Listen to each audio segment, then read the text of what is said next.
Welcome back to another episode of my Georgia Bulldogs Dynasty. We are finishing up the year 3 regular season slash conference championships, where in the last episode we beat Alabama 38-20. A couple of late scores really separated us from Alabama in this game. What was a hard-fought game for the majority of it, but we have now won a third straight SEC title. Currently at 13-0, ranked number 1 in the country, and we did get extended. We do have a national title to our resume and certainly are hoping to win one here again. What we're going to do in this episode is go through awards, including the Heisman, All-Americans, stats, kind of taking just a brief overview of what's going on around the country, get ready for the playoffs, and yeah, let's advance and see if Christian Miller won the Heisman. I'm expecting him to. Damon Wilson, SEC Defensive Player of the Week, okay. And the National Defensive Player of the Week, of course, he was outstanding in that win over Alabama. Tavares Tobias is the Offensive Player of the Week in conference. A little surprising with that. And we did not win any awards? Or do we have to get through this week? Is that what it is?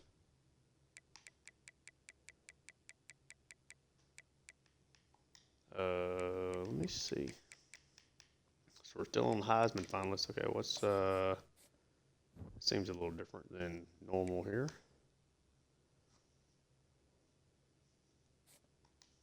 Okay. Just top stories.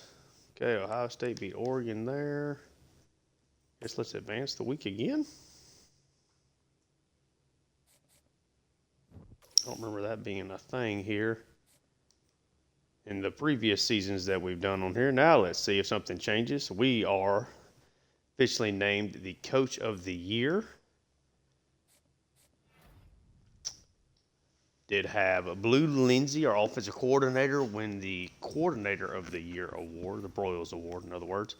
And Kristen Miller has won your Player of the Year. Kristen Miller also won the Heisman Trophy with a 16-sack, 40 tackle for loss season as a senior, one of the best players in program history. Caps off his career, at least as an individual, while with winning the Heisman Trophy. Really excited for him and his performance this season. Also won Best Defensive Player of the Year award. So Kristen Miller racking up the awards. Of course, won Best Defensive End. Just an absolutely insane season. Tavares Tobias, the sophomore phenom, wins the Best Running Back of the Year award. Went through stretches of being in the Heisman conversation. Lawson Lucky, as a senior year, wins the Mackey Award here, and that is now the 4th Georgia winner in the last 5 years now. At this point, had a really strong year. Daniel Harris wins the Defensive Back of the Year award. Damon Wilson for the best linebacker. Really finished off his season strong. Really excited to see that for him. Reaping up the defensive awards, of course. Lombardi Award for Kristen Miller. And it looks like that is it. We will take a look at the recruiting class, at least where it stands. But I think we want to, just briefly, we'll go over this Heisman Trophy winner, where Jordan Hall actually ends up finishing 3rd. Two defensive ends really had just tremendous seasons. Curry Brown being sandwiched in between them, Noah Fafita, Avery Johnson, 4 seniors on this list. We'll see if Jordan Hall decides to come back, but a really excellent season from him. And then 4 seniors making their way with really strong performances. Again, Kristen Miller won the Player of the Year. We won Coach of the Year. Curry Brown from UCF won the Best Quarterback. We were going to win Defensive Player of the Year regardless. Same with defensive back. And Tobias edges out Peebles and Justice Haynes from Ohio State and Alabama for that award. TJ Moore ends up winning the Receiver of the Year. Anthony Evans does finish his senior year being all the way up at number 4. Got a Georgia Southern player here in KD Dorsey, but TJ Moore really living up to the recruiting hype that he had. Christian Miller and Jordan Hall finished there at the top for the Lombardi Award. Do not get Gunnar Stockton here for the Senior Quarterback of the Year award. Again, the defensive ends. We got Alex Burkmeyer wins the best interior lineman. Lawson Lucky winning tight end of the year. Both of our coordinators were top of the Broyles Award. Linebackers, the main three guys. Best center goes to Brady Small from Army. We don't have anybody up for that. Lou Groza Award. Kind of struggled at times with that this year. Have nobody up for punter. Returner goes to Cameron Courtney out of Virginia. And that is it. So Georgia pretty much, they don't pretty much. They sweep the defensive awards and do a really nice job with that. Take a look at the All-Americans. We have Lawson Lucky, first-team All-American. Kelton Smith, the right guard, first-team All-American. C.J. Allen, a first-team All-American. Still do not like the way that they do the All-American teams. How does a guy who wins every award he could possibly win not take that? Tobias is our second-team running back. Ellis Robinson makes his second-team All-American there. Freshman All-American, we have nobody there. Now we'll go over to the SEC. Kevin Vernon's a freshman All-American, or freshman All-SEC, along with A.J. Mix, Oyedele, and Siaki Craycraft. Reggie Hobbs maybe played a little bit. I don't think them guys really played a whole lot. As far as the first-team guys, we have Anthony Evans, Lawson Lucky, and if you want to take a glance at who else is around, I'll take it slow. Kelton Smith, Jordan Hall, C.J. Allen. We have both corners and the free safety. Beniko Iamaleava, obviously being the All-SEC quarterback there. Justice Haynes and Ruben Owens as the running backs. Tavares Tobias, second-team All-SEC. Lenore Sellers is the second-team quarterback. Had three offensive linemen there. Jamal Jarrett, who didn't really play a whole lot, gets that spot. Troy Bowles is the second-team All-SEC. This is something that I do think they really have got to drastically change. Like Bowles was like the fifth linebacker on the field, and he's a second-team All-SEC. I know the stats are not going to back that up, but we will take a look at our stats so far. Stockton, 32 touchdowns against 16 interceptions. Obviously, the interceptions are a really big deal, something we've been trying to cut down on. In a lot of ways, I do think that he improved from his first year as a starter. So, not as many big shots. The completion percentage is down, but I don't feel like his accuracy really was. Still taking the big shots, and the touchdown interception ratio is kind of squeezed in a little bit, but it really is a lot to do with kind of that middle portion of the season. Did not use him as much with his legs, and I do think that he ended up kind of being put in situations where he was dealing with a lot more pressure. But you see, I had a really bad stretch here with 6 interceptions in a 3-game stretch, and then a 3-interception game against Kentucky where he ended up getting benched. But I think he finished pretty strong here. Obviously still had some interception problems there. But, yeah, had a really bad game here against Mississippi State. 3 interceptions, 51% completion percentage. They just seem to kind of have his number. He threw 2 picks against him last year as well. And then Auburn hit big shots, but also dealt with some drops and pressure in this game that really hurt his completion percentage. But I think he finished off the year strong. I don't think he's a super high upside, like volume, like the same way that I felt like I could really drop back and throw it every snap with Carson Beck. I don't really feel that way with Stockton. Don't think his arm strength and deep ball accuracy are really there for that. But Glizzy obviously got some work, played well. Kevin Vernon largely being just a run game quarterback. Did throw the ball a little bit. Tobias, massive season, 11 scores on the ground. Roderick Robinson operated as the backup. Vernon getting his run game package. Did not get a lot out of Branson Robinson or Glenn Easy. This was largely the Tobias show with Roderick Robinson spelling him. Anthony Evans, another massive season, holds essentially every Georgia receiving record that he can. Cantrell is a sophomore, having a really good season here. If we make a deep enough run, I think he certainly has a chance at clearing the 1,000-yard mark. Lawson Lucky, your Mackey Award winner. That number one, quote-unquote, wide receiver spot for us with London Humphreys, with Dylan Bell before him, just don't really have the massive ceilings, at least so far in this offense. But a good season for him nonetheless. Did really struggle with drops, though. 6 on the year, and I say that with Cantrell having 11 and Lucky having 13. But Humphreys would have really, he probably would be at 700 yards because a lot of them were deep shots, maybe have an extra touchdown or two. Tuggle was solid. Definitely looking forward to getting him more involved next year. And you have Tobias out of the backfield, and then just a couple of guys behind them. Bobo led the way, giving up 6 sacks. We had a couple guys there with 5, but again, not a ton of sacks, more than we're accustomed to, but not anything egregious.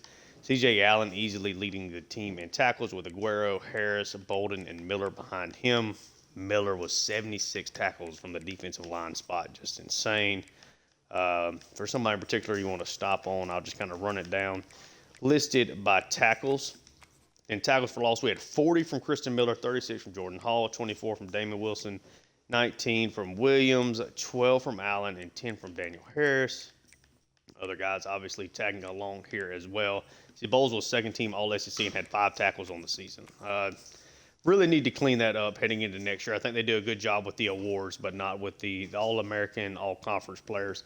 16 sacks for Christian Miller, 13.5 for Damon Wilson. Wilson had a really, really strong finish to the season to get into that double-digit mark for him. Let's just take a look. He had 8 sacks over the last 3 games.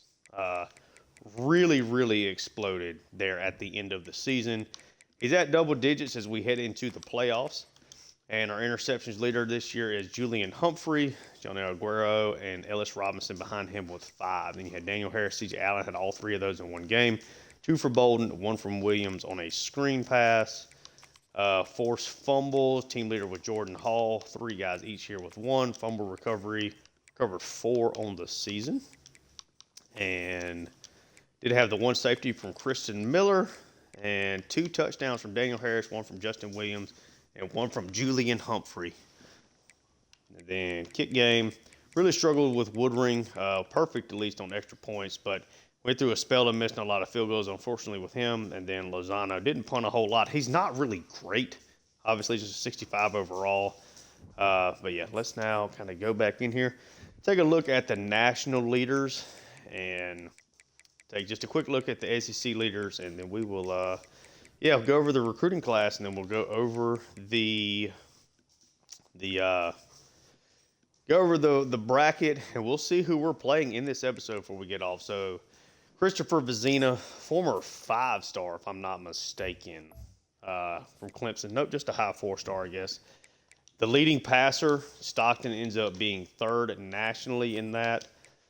And despite several people having way more pass attempts than him. But top 10, Christopher Vizina, Connor Harrell from UNC, Gunnar Stockton, Cade Tessier, Noah Fafita, Ty Simpson, Nico Marchioli, Case McCullum, Dante Moore, good to see that. And then Eli Holston, kind of as our top guys there. From a touchdown perspective, it's Holstein, Aiden Childs, still at Michigan State. Vizina, Simpson, Ricky Van Buren from UAB. There's your Curry Brown, Garrett Rangel. There's Tessier again, Kenny Minchie, and then Harrell. We got Stockton just right below those guys. Interceptions, Tessier leads the way here with 22 interceptions. Beasley and Lincoln here each with 21. Stockton, as you see, is pretty high up on the list. Then, even if you go to, completion percentage, of guys with real pass attempt numbers, he has 1, 2, 3, 4. He's 5th in the country in completion percentage. Yards per game, of course, is up there pretty solidly as well. So, I think he's plenty good. Tobias easily leads the country in rushing yards, at least at this point. Easily leading in carries. And has a pretty solid, he's 5th, or tied for 5th with rushing touchdowns. Some of that obviously being because we throw the ball a little bit around the goal line there as well. And he only fumbled the ball 1 time. Broken tackles, Tobias is 3rd. Let's just take a look, see what kind of standouts we got. Elijah Davis, 2nd leading rusher. Darius Taylor, the Minnesota Gopher turned Michigan Wolverine. James Peoples, and then Justice Haynes, Dawson Pendergraft from Baylor. Damian Henderson, they're from Colorado State. Anthony Woods, Lee Beebe, Jamarian Wilcox, Carson Hansen, and Alton McAskill. If I'm not mistaken, he is a transfer there, right? Oh, okay, he was there already. Okay. Receiving yards, Anthony Evans leading the way here nationally with 1,300 yards receiving, currently just barely edging out Ryan Pelham from Oregon, and TJ Moore, who did win wide receiver of the year. Jalen Lloyd. Nebraska has had really good receivers, putting up really good numbers so far in this series. Corey Milner, Quincy Burrows, Katie Dorsey, Sean Robinson, Ryan Williams there does get over the 1,000-yard mark. Okay. From a reception standpoint, your leader is TJ Moore, had 90 of them. Anthony Evans is pretty high up there, but not quite in the top 10, just kind of eyeballing it. And then touchdown receptions, you have 17 go to Quincy Burrows here from Wisconsin. Jalen Hampton from Western Kentucky is second. TJ Moore is third. And then you have to kind of dip on down here for Anthony Evans, but the 18.4 yards per reception number would be extremely high up the ladder there for sure. And let's go defensively. I know it's kind of hard to tell. So like this does not show any of our players. You know, that's kind of the way the stats just look weird. So we'll just go to the SEC. Actually, I want to look at stats and just see where Kristen Miller ended up. From that perspective, I would think he would lead the country. No. Okay, you got Reed Jamerson from Western Kentucky with 17 there. And we had Ashley Williams Jr. here, who we actually have in the Tulane Dynasty. Did get him to transfer in from Louisiana. There with 18. But Kristen Miller, 16, is obviously really strong, leading the way there among the SEC guys. CJ Allen leading the way in tackles for the conference as well. Aguero and Daniel Harris up there. Interceptions, Julian Humphrey is the leader for interceptions when it comes to the conference.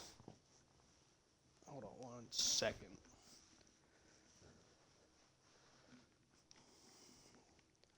Accidentally did something to my TV while I am trying to record.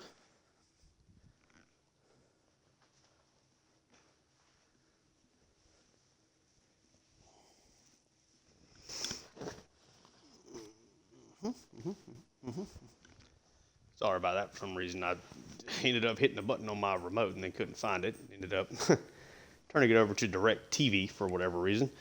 So yeah, that's kind of just when it comes to the conference. Simpson, Collins, Jeremy St. Hilaire, Nico Iamaleava. Yeah, I think overall did a really good job statistically. Obviously had a lot of success with our defense. And yeah, we'll look at the early signing day. We'll do it position by position. So we did bring in 2 quarterbacks. William Bigsby, 5-star, the number 2 quarterback in the country. He is a bust, but we needed bodies bad. And he actually gets impact development. So maybe maybe he'll be the type of player that really can't improve that much. Maybe he has bad skill caps to be a bust, but really, really good impact traits there. Or good development trait there being impact. Same here for Greg Duckett. I think both are guys that could certainly play at some point for us. Pretty good accuracies between them. And they're both pretty good athletes with good arms. Running back, we decided to go more the elusive back route. Right now we got a lot of those power guys that I'm expecting to be main focal points for this offense. Got Jamal Crook here with impact development, and then got Raymond Mance here with impact development. So nice to see that. We did only bring in 1 wide receiver, but it turns out to be a great one. Trevor Kowalski, 6'4" wide receiver, elite development trait, excellent speed, nice jumping, and he's 6'4", 200 pounds. Take that all day. Number 3 wide receiver in the country, great development trait. Got an elite development trait here for DeMarco Waller as well. Possession type receiver with decent athleticism. We don't know what the speed is, but the acceleration, agility are in a pretty good spot. Then Deshaun Rubin, who I'm more excited about, does get the impact development trait there, which does kind of suck, but still is not bad, obviously. But he's got 87 speed. I think he's going to fill a really nice role for the offense down the line. Got 2 offensive tackles here. Star development for Dontrell Light. Larry Gaddis, 5-star, number 2 tackle in the country. Does get the elite development trait. Super excited for that. Brett Thorne, star development here at guard. Is a 4-star gym. No centers along the defensive line. Here at defensive end, we got Brian Toledo with star development. Then we got an elite development here out of 4-star Jamichael Rooks. Got a chance to play pretty early, I think. 82 power moves is certainly pretty solid. And Toledo, 85 block shedding, 84 strength at 6'3", 282 gives him a chance to play early on as well.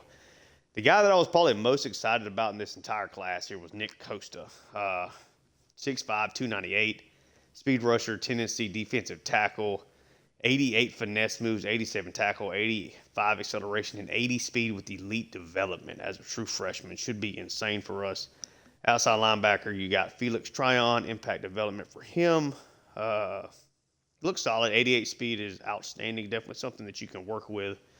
And with his zone being at a 75, I think he may need to develop, have a redshirt year. I think he can definitely play for us down the line. Peter Tutt here at middle linebacker, star development, 88 acceleration, 91 speed. He's going to play for us at some point. That's just too much speed to keep off the field. Same here for Najee Trinidad, 92 speed, 75 zone coverage. And that 75 zone coverage is a run stopper with star development. Cornerback, finally bringing in some here.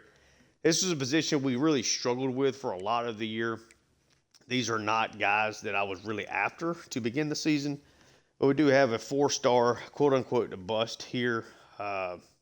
73 man coverage, 94 speed at 6'3", 192 with 82 zone. Just normal development, though. Alex Briggs does get the star development, but only 89 speed, something to watch out for there. And only 68 zone coverage, so it's going to take him a little bit, I do believe. We have 3-star Kevin Rutter that is signed. Just 75 speed at 6'2", 194. Probably more of a strong safety, but we really, really needed bodies in this spot and missed out on a couple guys. We do have Manny Klutz here at strong safety. Star development, just 58 play rec, but 92 speed, 80 zone, I think does give you a pretty solid basis. And we did bring in a kicker here in Robert Judowski. 74 kick accuracy and 88 kick power. So solid guy, I think. And at least at this point, we have nobody that we're after recruiting. Everything else would potentially be transfer portal guys. We did have 17 seniors, and I'm expecting us to have a couple of juniors leave. So, yeah, we'll be interested to see how that ends up shaking out. But certainly could look, I think, at bringing in some corner and safety help via the transfer portal. And then if there's an impact guy, maybe a wide receiver or something like that, I could potentially see bringing that in. But I feel pretty good about bringing in this number 1 recruiting class here. And now, perhaps the most important thing, let's take a look at the college football playoff bracket, where we are your number 1 seed. Ohio State is the number 2. Arizona behind Noah Fafita is number 3. UAB gets the number 4 seed. Your 5th seed is USC. Your 6th seed is Pittsburgh. 7th seed is Oregon. 8th seed is Cal. 9 seed is Clemson. The 10 seed is Tennessee. 11 is Notre Dame. And 12. And getting, let's see. Yeah, I want to say getting your last qualifying spot would be North Texas. No, they're actually ranked at 12th. Okay. Yeah, so trying to see, I guess, who ended up winning the conferences, but I guess I'll just look at that based on the last round. But, yeah, we played in Inglewood, California, or SoFi Stadium if we do get to the national championship game. But we will be playing in the Orange Bowl against the winner of either Clemson versus Cal. Have not seen Cal in this series. I have not seen Cal on this game. So we'll certainly like to be playing them, but nothing really surprising based on just kind of keeping up with the rest of the country as far as the scores around the top 25. But excited to get a chance to play in the Orange Bowl. Let's see who our conference champions are as we take a look back at Conference Championship Week. So we had Conference USA. You had Western Kentucky over Liberty, Ball State over Northern Illinois in the MAC. You had Arizona over Oklahoma State by 14 in the Big 12. Louisiana over Georgia State in the Sun Belt. You had us over Alabama, of course. UAB over North Texas in the American Football Conference Championship. And that will be both of those teams making it into the playoffs. You had Boise State over San Jose State in the Mountain West. Ohio State upsetting Oregon and getting that bye in the Big Ten. And then you had Clemson routing Pitt to earn their spot in the playoffs. If they lose, they're probably not in, considering, they ended up getting in at 9. But they do get in over Pittsburgh there. And I think we should just, let's just advance the week. And let's see who we're playing. I'm hoping for Cal, because we've seen Clemson a couple of times now.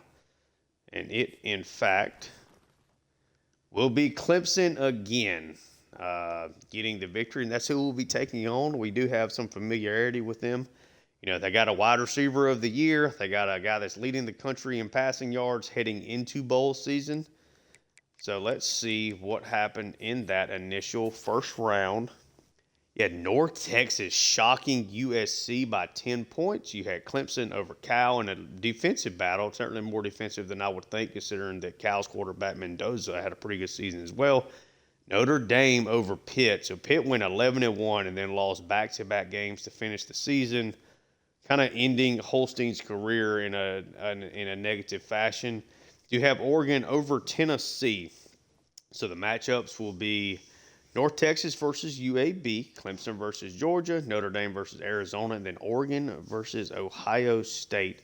So a lot of rematches, and certainly excited to see how all of this plays out. So yeah, the next time that I see you guys in this series, we will be taking on the Clemson Tigers, team that we have played and had success with so far in this series. We'll just take a pretty quick look at how they've gotten here. Obviously, nothing in depth here. Lost week 1, rattled off a bunch of wins. Did lose to Syracuse on the road, lost to Duke on the road, beat Pitt, and then beating Cal. Beat Cal twice, actually. So very, very impressive for them. Then, beat UCF. So got a couple of really impressive wins over Pitt and 2 impressive wins over Cal, just kind of seemingly having their number. But the next time we see you guys, we will be playing in the Orange Bowl against Clemson. If you enjoyed the content, please like and subscribe. We're up to 100 subscribers. Very exciting. First video I recorded since we hit that threshold. So thank you guys so much for tuning in. It means the world. Hope that y'all are enjoying it. Check out my Tulane Dynasty that's also on the channel, along with my Atlanta Hawks franchise on NBA 2K25. Thanks so much for tuning in, and until next time, peace.